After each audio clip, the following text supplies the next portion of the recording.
নমস্কার বন্ধুরা, নতুন একটা ভিডিওতে সবাইকে অনেক অনেক স্বাগত। আজকে একটা রেসিপি ভিডিও তোমাদের সাথে শেয়ার করছি, স্কিপ না করে দেখতে থাকো। বড়দের প্রণাম আর ছোটদের অনেক অনেক ভালোবাসা। আর দেশ ও বিদেশের যেসব বন্ধুরা আমার সাথে আছো সবাইকে আমার নতুন ভিডিওতে অনেক অনেক স্বাগত জানিয়ে আজকের ভিডিওটা শুরু করছি। দেখে বুঝতেই পারছো কি করছি এঁচোড়ের কাটলেট, সেটাই তোমাদের সাথে শেয়ার করছি আমি কিভাবে করছি। স্কিপ না করে দেখতে থাকো, আশা করব ভালো লাগবে ভিডিওটা। আর ভিডিওর কোনো অংশে ভালো লাগলে তো অবশ্যই সাথে থাকবে।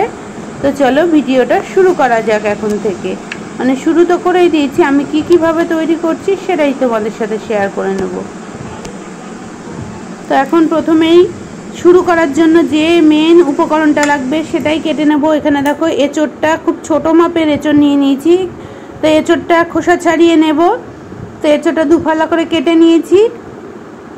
তো এঁচোড়টা দেখো কেটে জলের মধ্যে দিয়ে রেখে দিয়েছি, দেখতেই পাচ্ছ জলে ভিজিয়ে রেখে দিয়েছি। আর নিয়েছি আলু, মিডিয়াম সাইজের 3টে আলু নিয়েছি।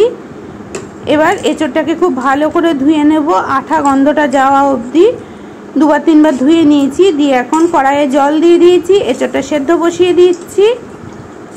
তো এঁচোড়গুলো দিয়ে যে মিডিয়াম সাইজের 3টে আলু কেটে নিয়েছিলাম সেটাও ধুয়ে নিলাম, সেটাও দিয়ে দিচ্ছি একসাথে আলু আর এঁচোড় সেদ্ধ করে নেব।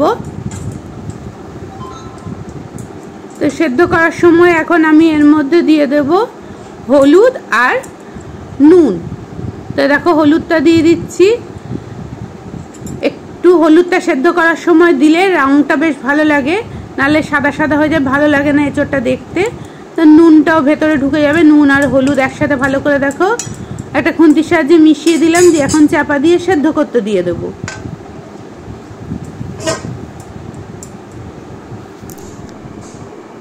তো এঁচোড়টা সেদ্ধ হয়ে গেছে, এদিকে জল ঝরিয়ে দিয়েছি। এখন মশলা করে নেব। নিয়ে নিচ্ছি আদা, কাঁচা লঙ্কা, এটার একটা পেস্ট বানিয়ে নেব। তো এটা পেস্ট বানিয়ে নিয়েছি। আর এদিকে এঁচোড়টা আর আলুটা দেখো ভালো করে মেখে নিয়েছি। একটা কড়াই বসিয়ে দিয়েছি, আমি রেসিপিটা করব সাদা তেল দিয়ে।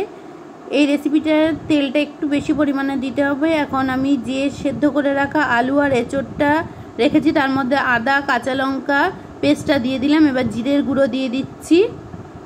মশলাগুলো আগেই একবারে মাখিয়ে নিতে হবে, নাহলে অসুবিধা হয়ে যায় তখন মেশাতে।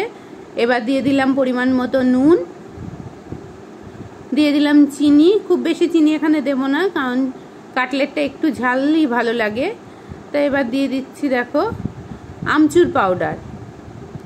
অবশ্যই আমচুর পাউডারটা দেবে, একটু টক টক হলেও বেশ ভালো লাগবে খেতে। আমি এখানে আমচুর পাউডারটা ব্যবহার করেছি, তোমরা পছন্দ করলে দিতে পারো, নাও পারো, তবে এটা দিলে টেস্টটা বেশ ভালো হয়। এখন তেল গরম হয়ে গেছে, জিরে ফোড়ন দিয়ে দিলাম আর সামান্য পরিমাণের হিং ফোড়ন দিলাম। তো এবার দেখো সমস্ত মশলাগুলো এঁচোড় আর আলুর সাথে দেখো মাখিয়ে নিচ্ছি। প্রথমেই ভালো করে মাখিয়ে নিলে তবে ফোড়নটা দেওয়ার পরে দিলে বেশ সুবিধা হবে নাড়াচাড়া করতে। এখন দেখো আমি পুরটা তৈরি করার জন্য তেলের মধ্যে দিয়ে দিয়েছি। তেলটা একটু বেশি পরিমাণে আছে, বুঝতেই পারছো, কারণ এঁচোড়ে একটু তেল বেশি না হলে ভালো লাগে না। তো এখন ভালো করে দেখো নাড়াচাড়া করে নিচ্ছি। এটা নাড়াচাড়া করতে করতে একদম শুকনো মতো হয়ে যাবে, ততক্ষণ পর্যন্ত নাড়াচাড়া করে যাব।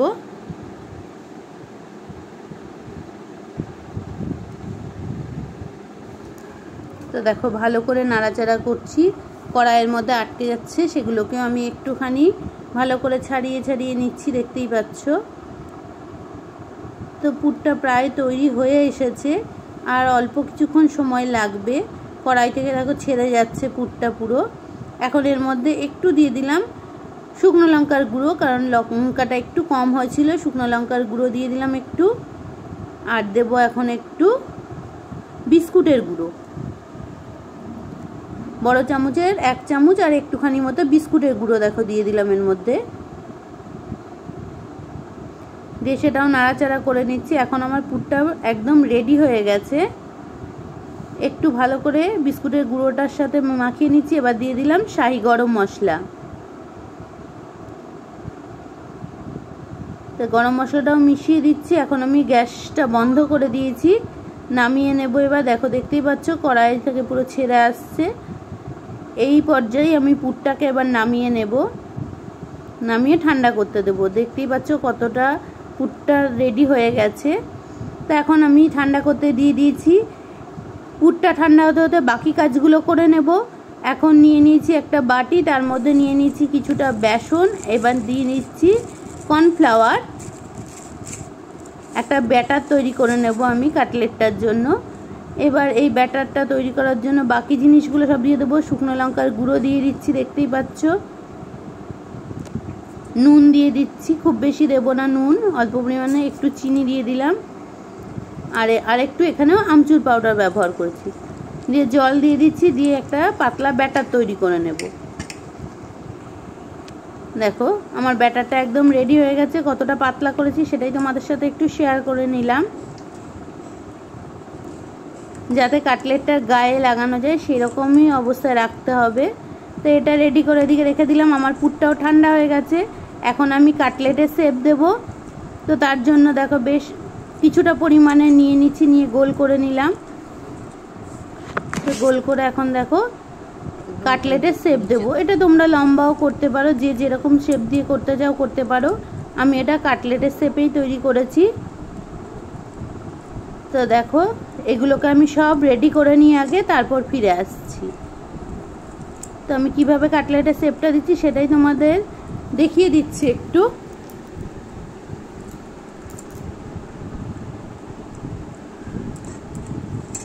তো এদিকে সবগুলো রেডি করে নিয়ে আবার ফিরে আসব। তিনটে তোমাদের রেডি করে দেখালাম, বাকিগুলো রেডি করে দেখাতে গেলে অনেকটা বড় হয়ে যাবে ভিডিওটা। তো দেখো কথা বলতে বলতে আমার সমস্ত কাটলেটগুলো রেডি হয়ে গেছে। এখন এক হাতে ব্যাটারে ডোবাচ্ছি আর এক হাতে দেখো বিস্কুটের মধ্যে লাগিয়ে নিচ্ছি, এদিক ওদিক করে বিস্কুটের গুঁড়োটা লাগিয়ে নিচ্ছি, সেটা তোমাদের সাথে শেয়ার করে নিলাম। এটা একা হাতে করতে খুবই অসুবিধা হয়। তো যাই হোক, এবার দেখো বিস্কুটের গুঁড়োটা দিয়ে একটু সেভ করে নিলাম ভালো করে। এইভাবে সমস্তগুলো আমার রেডি হয়ে গেছে, দেখতেই পাচ্ছ। তো এখন একটু রেস্টে রেখে দিয়েছি। তো এবার দেখো আমার এটা রেস্টে রাখা হয়ে গেছে। এদিকে কড়াইয়ে বসিয়ে দিয়েছি তেল। তবে এটা দেখো একবার ভেজে ফেলেছিলাম, প্রথমবার তোমাদের শেয়ার করা হয়নি। তো এখন দেখো এগুলোকে ভেজে নিচ্ছি। সাদা তেলেই আমি ভেজেছি, বেশ সুন্দর হয়েছিল খেতে। কিন্তু আমি যেহেতু পরে ভয়েস দিচ্ছি সেই জন্য তোমাদের বললাম, তোমরা অবশ্যই এইভাবে এঁচোড়ের কাটলেটটা একবার করে দেখবে, দারুণ লাগে। একঘেয়ে এঁচোড় এমনি খেতে যখন ভালো লাগে না, এইভাবে কাটলেট করলে বেশ সুন্দর হয় এঁচোড়ের কাটলেট। কেমন লাগলো অবশ্যই আমার কমেন্ট বক্সে জানাবে। তো দেখো কথা বলতে বলতে বেশ ব্রাউন হয়ে গেছে কাটলেটগুলো। এখন আমি এই পর্যায়ে সব তুলে নিচ্ছি তেল থেকে। সমস্ত কাটলেটগুলো আমার একদম রেডি হয়ে গেছে। এবার আমি সার্ভ করার জন্য রেডি করে নেব। তো নিয়ে নিচ্ছি একটা ডিশ। এখন আমি এগুলোকে সাজিয়ে নিচ্ছি, দেখতেই পাচ্ছ। একটা একটা করে সাজিয়ে নিচ্ছি। আর এরকম গরম গরম কাটলেট খেতে কার কার ভালো লাগে সেটাও আমার কমেন্ট বক্সে জানাবে। সত্যি দুর্দান্ত হয়েছিল খেতে, একবার অবশ্যই এইভাবে করে দেখবে। আমি এটা টমেটো কেচাপ দিয়ে সার্ভ করেছিলাম, তো সেটাই তোমাদের সাথে একটু শেয়ার করে নিলাম। যদি ভিডিওটা ভালো লাগে আবারও রোজকার মতো আবারও বলছি, আমার সাথে থেকো। আর নতুন বন্ধু যারা আসছো, যদি মনে করো আমার ভিডিওটা ভালো লেগেছে, একটু বেশি বেশি করে শেয়ার করো আর আমার পরিবারের বন্ধু হয়ে যেও। আমি তোমাদের সাথে সবার আছি। নতুন বন্ধুরা পাশে থাকা বেল আইকনটাকে অবশ্যই ক্লিক করে দেবে, এতে আমার সমস্ত ভিডিওগুলো তোমাদের কাছে সবার আগে পৌঁছে যাবে। তা আজকের ভিডিওটা এখানেই শেষ করছি। সবাই ভালো থেকো, সুস্থ থেকো। নতুন কোনো ব্লগ ভিডিও বা রেসিপি ভিডিও নিয়ে আবার তোমাদের সাথে কথা হবে।